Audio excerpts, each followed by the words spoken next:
A lot of times I see a partner being recommended towards the end of a sales process, and it's usually the answer to an objection. A better way to do it is to utilize the partner from the beginning. All right, everyone. Welcome to Selling with HubSpot. We're here with Joe Giaquinto. He's the interim director for sales reps in the West Coast for small business in HubSpot. We're here at Inbound. We are. Epic conference. This is like, I don't know, my 7th time here. I love it. This is HubSpot's annual conference. And we just had a great conversation with Joe yesterday. Yep. And I think there's some great insights that Joe can share with us. What would be your recommendations for sales reps who are starting to work with you? Yep. I mean, you're managing a super big team right now. Yep. Walk us through what you're doing and what recommendations you have for your team members. Yeah, so one of our biggest focuses right now is net new business. So not just upselling and cross-selling current customers, but getting new customers to join HubSpot.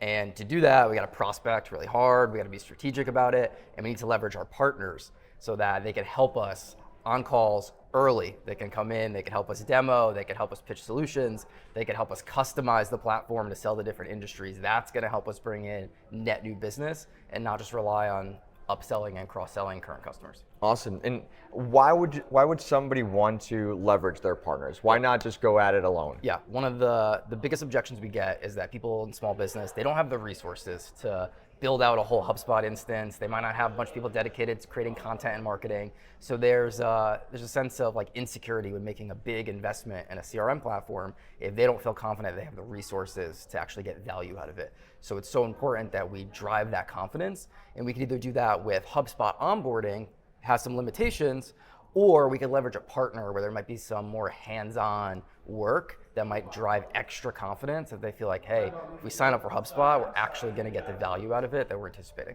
Awesome. Okay, so you mentioned something there that I think is super important, right? Yep.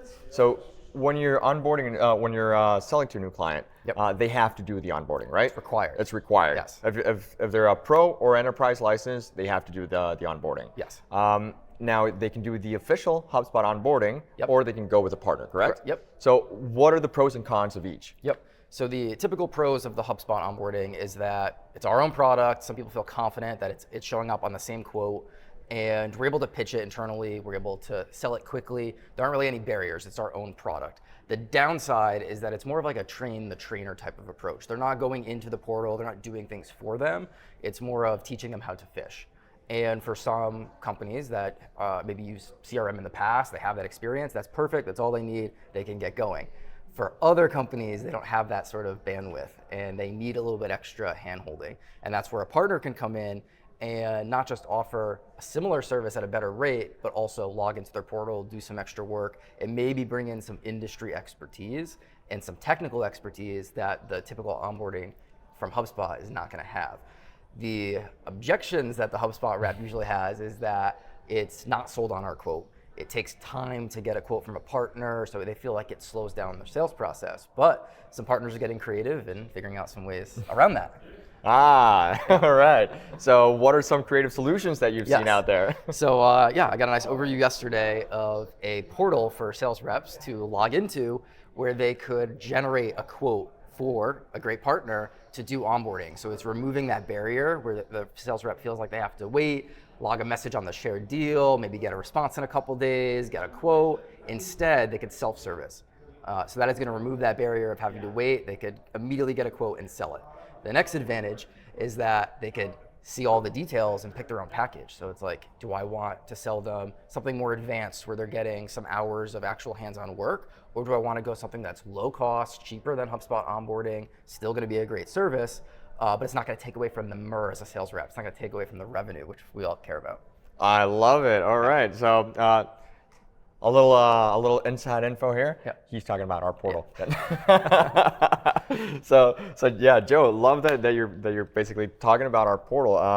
What else got your attention there? What do you think is something that could be super useful beyond just the onboarding? Yep. Or what other tips do you have for reps to work with someone like us, or even another partner as well? Yeah, so a lot of times I see a partner being recommended towards the end of a sales process, and it's usually the answer to an objection. So they're kind of waiting, they get an objection to moving forward HubSpot, and the partner's like the plan B to save the day. A better way to do it is to utilize the partner from the beginning. Recommend the partner from the start so it doesn't feel like a plan B. And then that might, initially they feel like, oh, that's going to slow down the process, but it's actually going to help you speed up because you're not going to be playing from behind and trying to handle an objection. You're recommending the partner from the beginning. If they want to have a call with the partner, it's very easy to facilitate that. You can have them join the discovery call or the demo, whatever it is. So I think that'll help by bringing it in early in the process. We might even want to bring it in even earlier and think about co-prospecting with partners. Yes. So if you have a partner that is very good in a certain area, or maybe they have a pre-packaged onboarding that you want to mention, maybe they're very good at doing a certain migration, we can mention that in our prospecting to not just help us with co-selling, but actually co-prospecting to Love it. create a deal. Awesome, awesome. And now, well, obviously, if you're looking for a partner, we're one. But if they want to look into other options, like where can somebody find partners to work with? Yes. So at Inbound, it's a great place to meet them. Otherwise, in HubSpot at 53 in your portal, there's a find a partner area where you can go in, put what you're looking for, what sort of budget, what sort of services are they looking for, and they can get recommendations of great partners. And then when you do work with a partner, when you complete that sale, you get a survey to fill out at the end. It's super important that you give that feedback and you let the partner know how they're doing so that we can work better together. Awesome, love it. Any final recommendations for new sales reps working with you? Yeah, I think the biggest takeaway is to start early in the process. Like have partners that you're comfortable working with, partners that help you move quickly, right? That are investing in ways to make it easier for you to co-sell together, and don't save partner onboarding or partner services till the end of a process as a plan B to handle an objection. Go in from the beginning with a recommended partner. Love it. All right. Thank you guys for listening. Thank you, Joe, for being here with us. Right on. All right. All right. Let's go.